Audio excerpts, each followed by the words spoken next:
After days of speculation about whether she was the right woman for the job, the former High Court judge appointed to lead a government inquiry into historic child abuse has stepped down.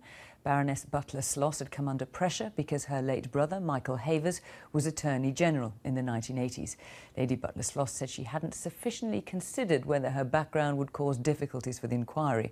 Our Deputy Political Editor, James Landale, has more.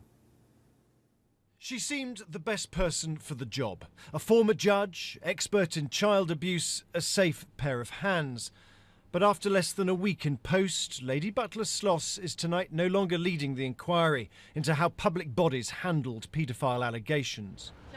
The Home Secretary who'd appointed her was summoned to tell MPs why she hadn't realised that Lady Butler-Sloss had a conflict of interest, namely a brother who'd handled abuse allegations as a Tory minister in the 1980s. I reject entirely any suggestion that she wasn't the right person to do this, but she has to do the job. She has taken the decision herself. I'm disappointed. I continue to consider her to be somebody of impeccable integrity. But MPs said it wasn't Lady Butler-Sloss's integrity that was in question, but Theresa May's judgment. Well, it's now clear that we've got the child abuse inquiry has no chair, it's got no terms of reference, and it doesn't seem to me to have any agreed purpose. How can the public have any confidence in this process? Do you not regret making that appointment? I do not regret the decision I made. I continue to believe that Elizabeth Butler-Sloss would have done an excellent job. In her resignation statement, Lady Butler-Sloss said there's a widespread perception among victim and survivor groups that I am not the right person to chair the inquiry. I did not sufficiently consider the fact that my brother had been Attorney General would cause difficulties.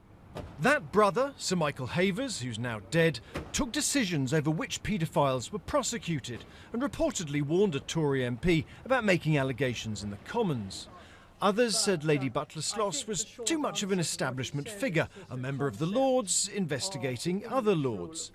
And although she'd won praise for her inquiry into child abuse in Cleveland in the 1980s, one former victim of abuse claimed that in a separate inquiry she had chosen to keep allegations against an Anglican bishop private.